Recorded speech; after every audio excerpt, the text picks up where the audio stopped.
What's going on, everybody? Old school erector set, vintage 84 here.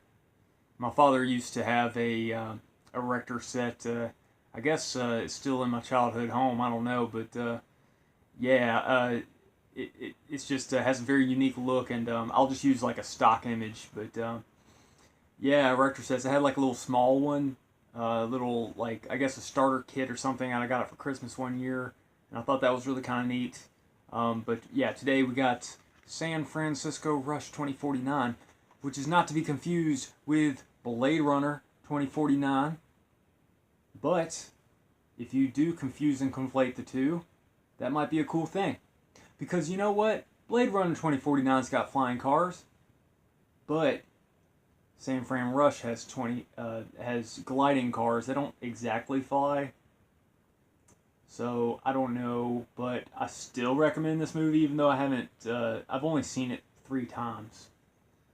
Two definitely. I think I might have only seen it twice, but this movie just blew me away, and I think it's worth buying. But yeah, what's up with that? Like there was like a Psychic Force 2021, or no, it's a 2012, and 2012 passed and like nothing happened. I bet you nothing happens in 2049. People were talking about how I guess it was 2012 when all that Mandela stuff happened. But yeah, Gollum Cone, no.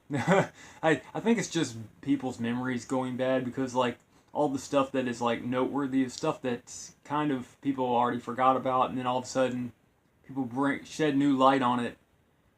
So I'm skeptical about some of that Mandela. But yeah, pertaining to this game, it's a cool little futuristic flying game. I remember playing the demo, the good old ODCM, the official Dreamcast magazine. I remember playing this. Now, you could see these arcade cabinets all over in North America, especially my area.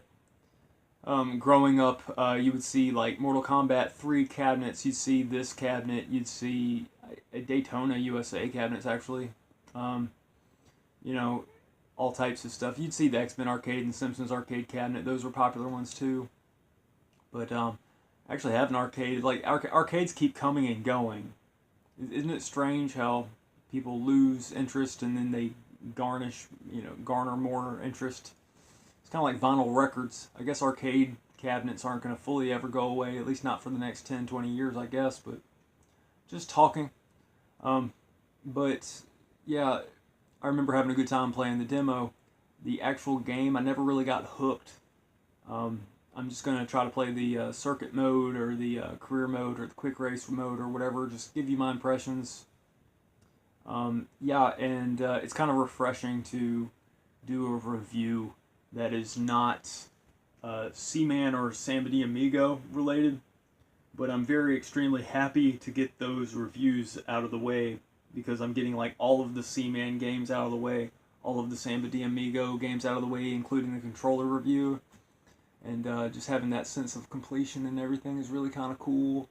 And yeah, the lighting in here is not the best, but it's okay.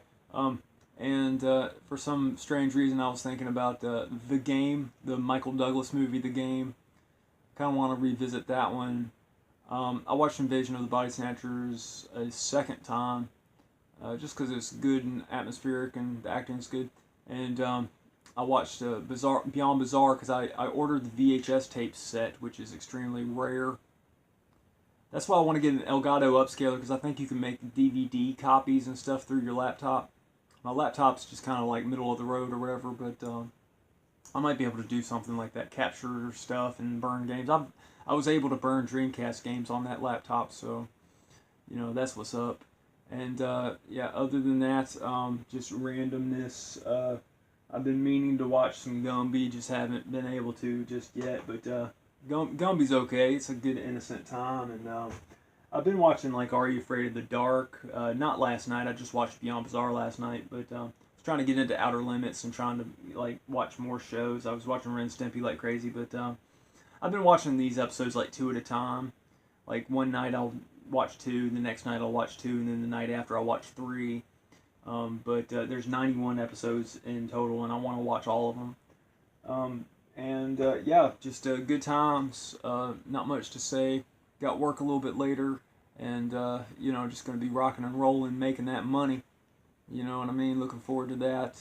And other than that, I'm just gonna record another intro. And I took photos of 4 games, but I'm just gonna work on 2 intros and then try to get some footage tonight or a little bit after I record this. And yeah, I know, riveting information, am I right? But good times. San Francisco Rush 2049. Let's dive into this one. Let's delve into it and check it out. San Fran Rush 49.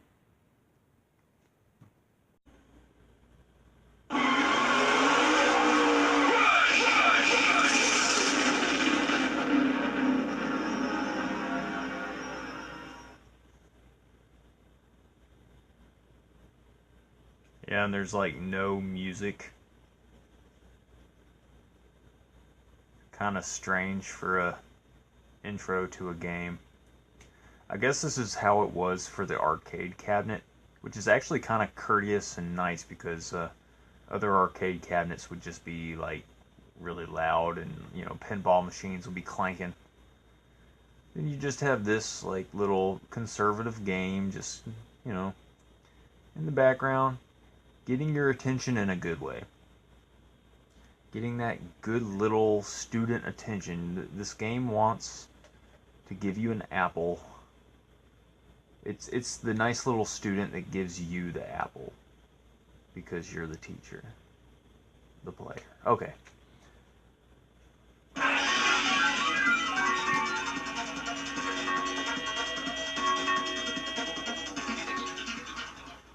Turning the volume down because that's what we do. Okay, players 1, of course. Records, we don't care. Options, let's just do default, right? Impression, review, audio. Is it set on mono? No, it just has some okay, it's on stereo. It's on stereo. Cool. Video. What's that? Oh. Okay, that's some nuanced stuff. Okay, A. Just play. Sure. Single race practice. Okay, this is what I was talking about. I kind of want to do circuit just to see what that has to offer. Marina. Yeah, hey, it's starting you off on Marina, but yeah. I love these cars. I think there's some like Hot Wheels cars that I had growing up that was really cool. And I'm going to have to do some extensive research.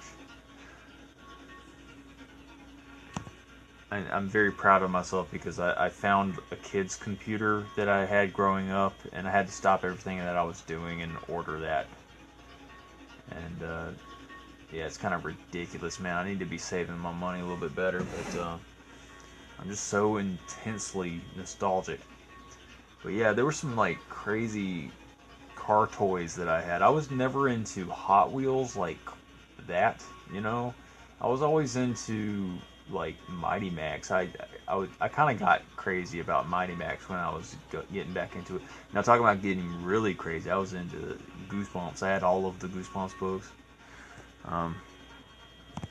Yeah, but there's something nostalgic about the way this car looks. It just reminds me of something. I remember some foam glider thing that I got from a museum one time. That was really cool. That looks like Blade Runner 2049 kind of. I like the designs that they went for. It's very, very nice. Kind of like the one that they're just trying to serve me here. I like that one. I always pick automatic with my car. Just because it's, a little bit less work. And, I don't know how to drive stick shift. I heard that you just get used to it. But, I don't know. It just looks like something that you would say codsarnate all the time. Stuff like that. Something you hear cartoon characters say. You never hear human beings say codsarnate.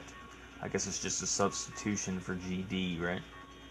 Handling normal, advanced, no, extreme. Nice. Now all of this stuff I don't know. I'm just going to be doing Oh, you have to do small or large. It doesn't matter how big the wings are, right? Because if they're bigger, I guess that doesn't mean that you glide necessarily. Ooh, I kind of like that yellow. I'm a big atmosphere, ambiance type guy. Like when I'm watching movies, I like to escape. I like dreamlike qualities in my movies.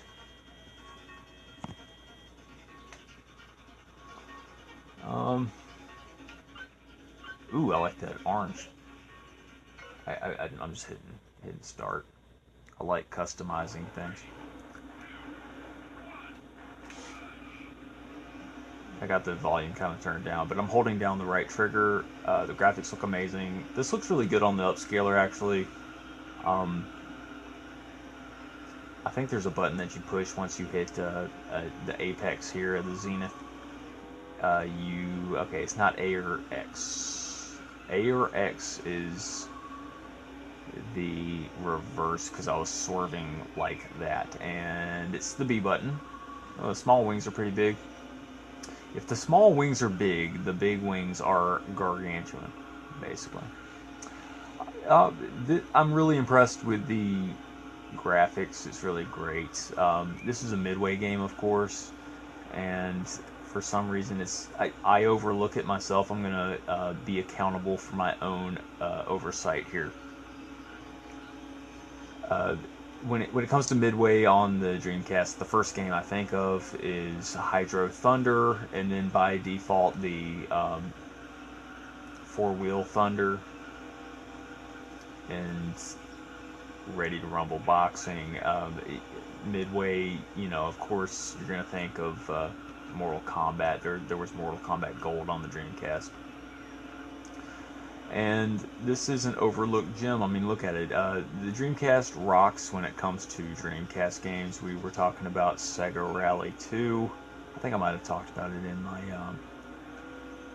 Samba de Amigo intro, the NTSC version, which I'm working on now, which you're going to see after I post this one.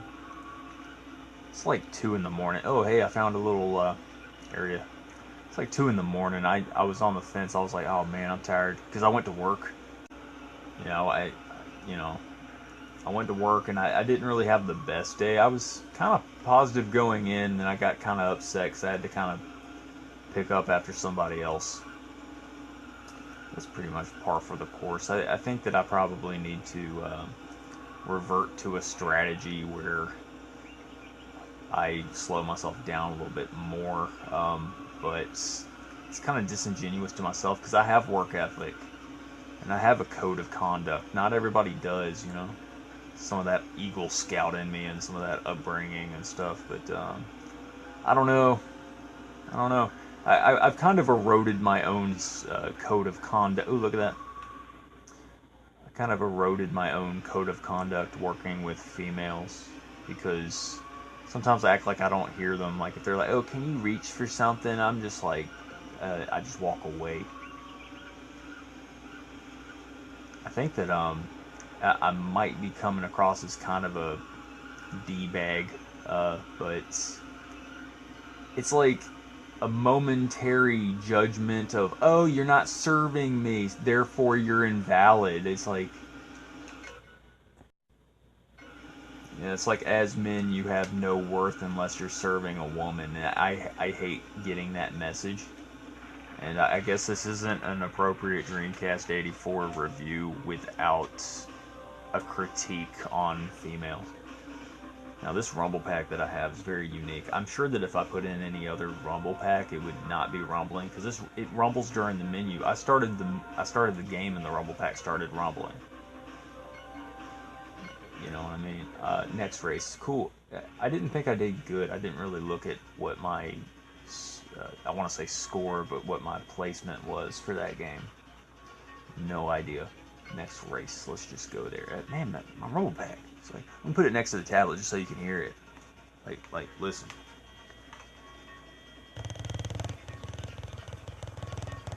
Are you picking that up? It's like the menus. Like, what's going on that's so awesome on the menus that it has to rumble like that continuously? No idea.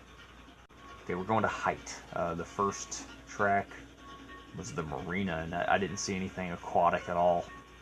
I did see I love the way that car looks. Can't get over it. I like the little rocket propulsion, the NAS or whatever.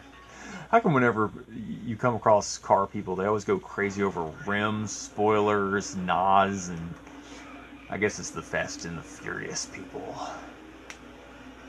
They get excited about cars because cars equals women. I was thinking about how McDonald's, with their toys, they always come out with Hot Wheels toys with Barbie. And I think that they're trying to send a message because it's Barbie for girls and little toy cars for boys because they're trying to make that correlation in your brain. Well, it's really kind of common sense because women like status and power. And what's a key indicator of status and power? What you drive. Women are looking at what you drive. So, you know, kids turn into adults. So the marketers know this. I just kind of wish that the institutions knew this because kids turn into adults. So why circumcise them? Why put a scalpel? Why surgically rape a child without its consent? When that kid's gonna grow up into a pissed off adult because like their body was mutilated. Like, it makes no sense. And yet parents are free to make that choice for their kids when they are intentionally misled by an industry that uses foreskins for women's makeup. So there's an industry about it. Like, I mean, come on, is that evidence of a satanic system? I mean, like, what more evidence do you need? You know what I mean? Oh, that was so cool, man. I was like doing a barrel roll or something, but yeah, it's just incredible about how egregious everything is. And one thing I can't get over is just how indifferent females are to male suffering, because males absolutely, without a shadow of a doubt, like there's hardcore evidence that things are not the greatest with men. There's all kinds of problems. You know, I mean, like, you can list it off, but you know, if you're watching this channel, you probably already know because, you know, my primary audience is just males my age, basically. But just the mere fact that females everything has to relate to them. And, you know, it's like you're not valid, you're not anything unless you are a soundboard for them, catering to them, talking about them, doing things for them.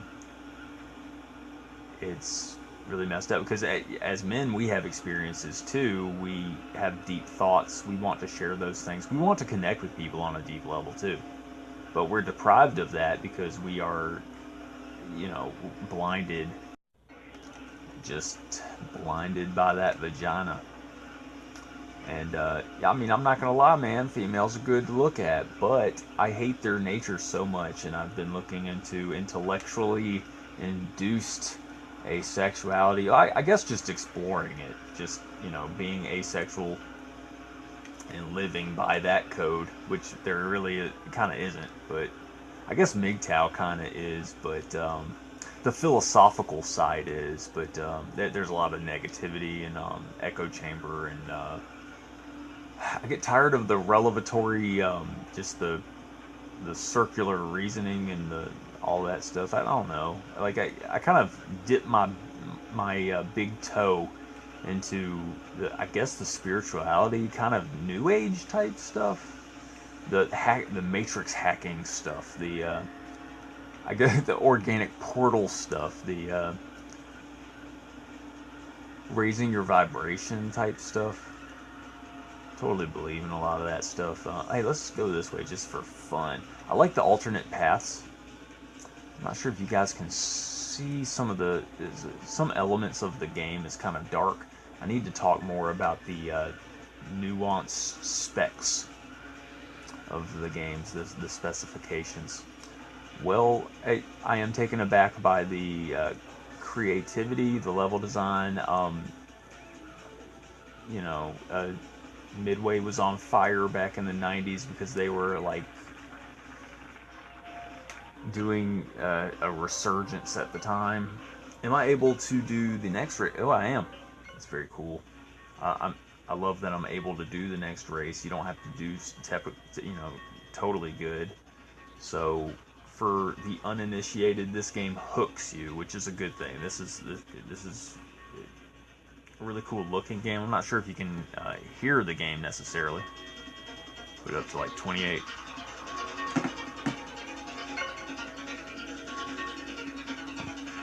Just getting a little sample for now that Civic. The stages for the game is like car names. Can't get over how awesome that looks. Just getting like a little game sample of the music.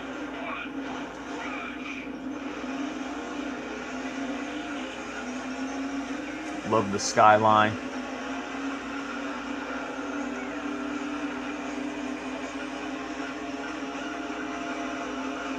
Slim Jim? Did you see that? Of course you did. Dickies. I think they make overalls or those like work clothes.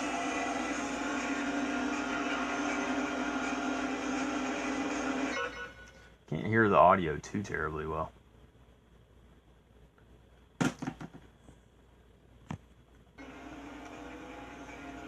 Yeah, some of the in-game advertisements makes me think of Crazy Taxi. Other games do it too, but Crazy Taxi was an excellent example of that. I love the stages. I remember playing different modes. There's like a circuit mode. Well, I mean, I guess this is the circuit mode. I'm not articulating very well. But there's like this, I guess like free range mode or something, or a trick or stunt mode or something. And that was really cool because it's just kind of fun to just fly. I'm kind of not doing that. Let me hold down the B button. Yeah.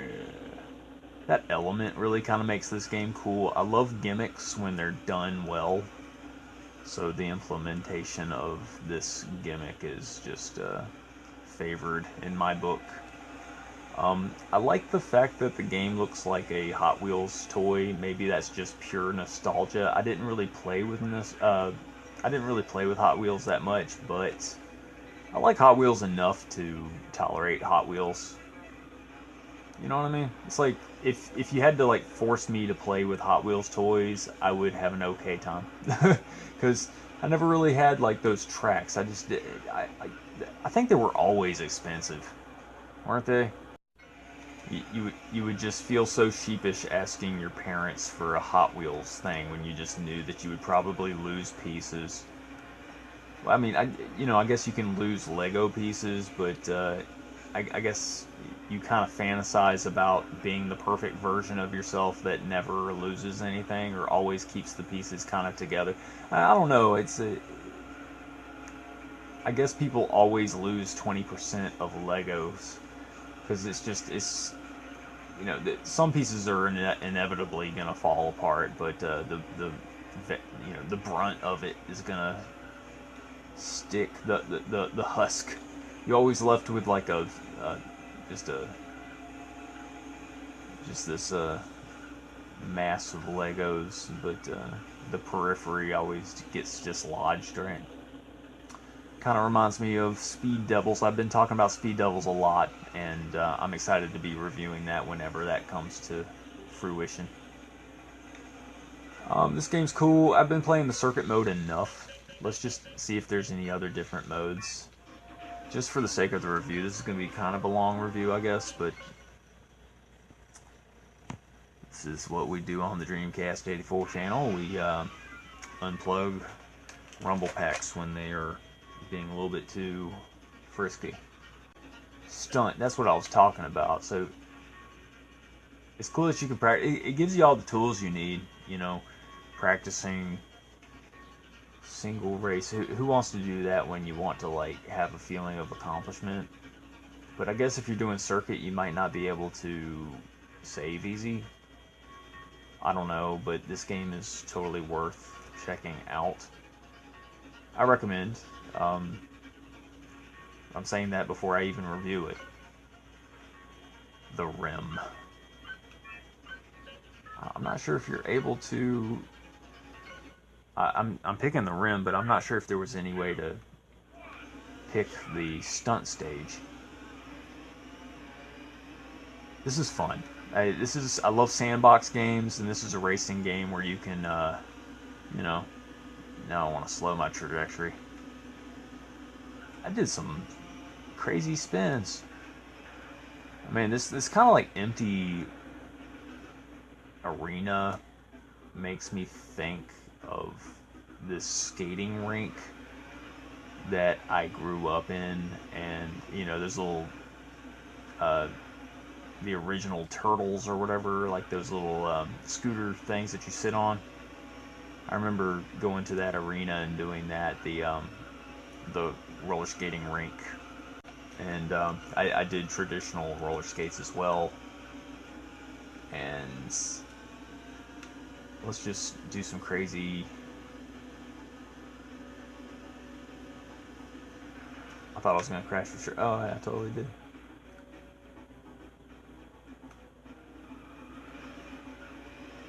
I kind of like barren landscapes. Like, I kind of like that ghostly feel, like when you're playing Zuzar Phasar.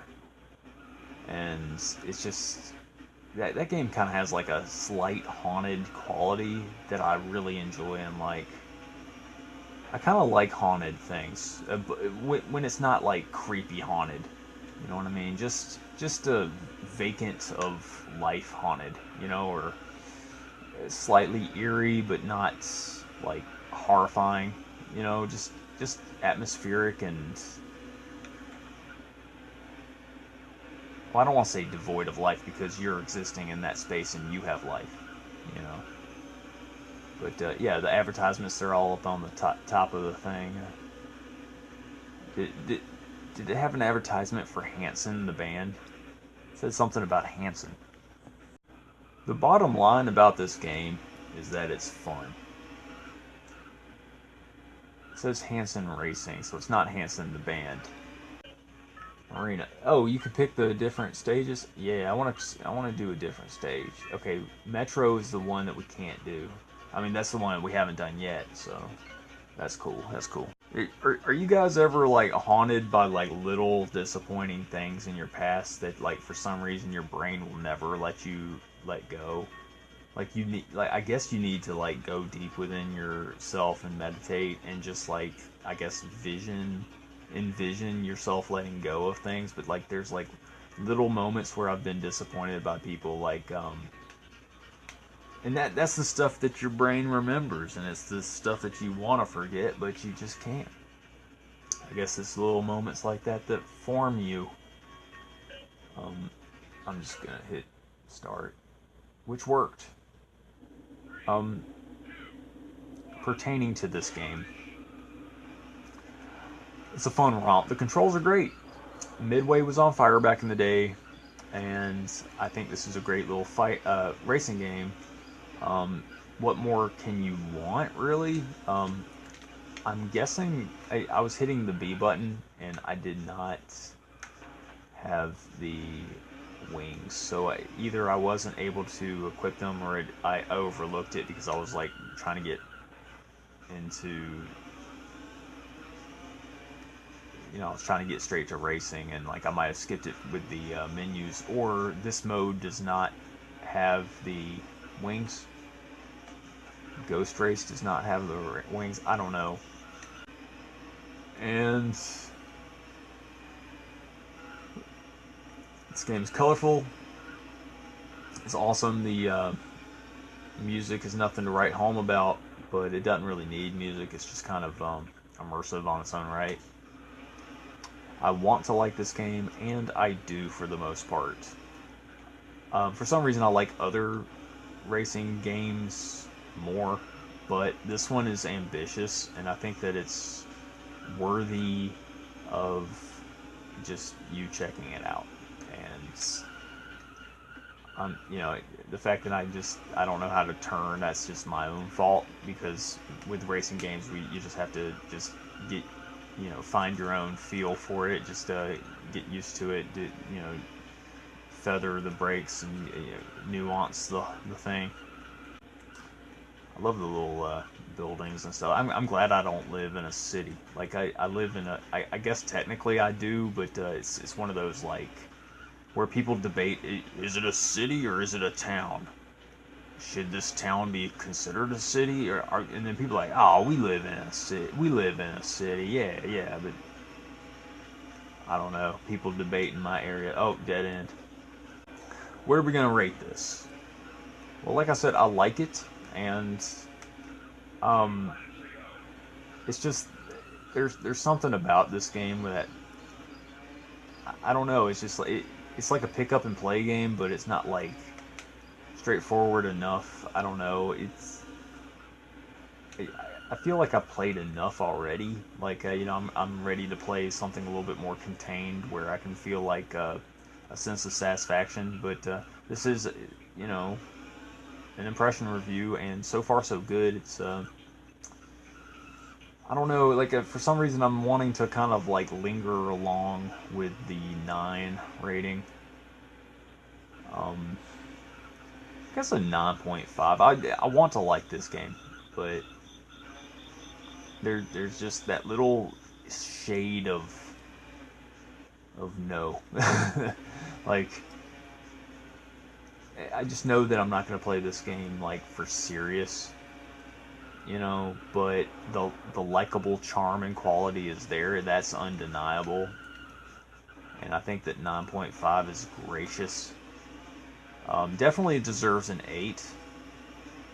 9.5 is it's pretty cool. I mean, it's just kind of a I want to say frozen in time, but not really. Yeah, I don't really know if this game is really appreciated. I don't really hear people talking about it much. I hear people talking about like Metropolis Street Racer a lot, and like I guess Sega Rally 2, and I don't know, but I like this game. Oh, you can change. I thought you could change views. Yeah, if you hit down on the D-pad, you can change views. Little nose cone view, Gollum cone, nose cone. Kind of like the full screen effects and stuff. And I guess I'll stick with the 9.2. No, 9.5. Why do I say 9.2? But yeah, just a very efficient game. It's a solid racing game on the Sega Dreamcast. And do I recommend? Yeah, I think that co-op would be really good. Just some racing against your friend. Good times there. And yeah, 9.5. I know it's kind of high, but I mean, this game has a whole lot of what you're looking for. I think as a racing game it offers a lot. And plus, it gives you the freedom to fly. I think that justifies the 9.5. I'll just give it that. And these are impression reviews anyway. It doesn't matter what I think. What matters is what you think. So, yeah, good times, everybody. Thanks for watching.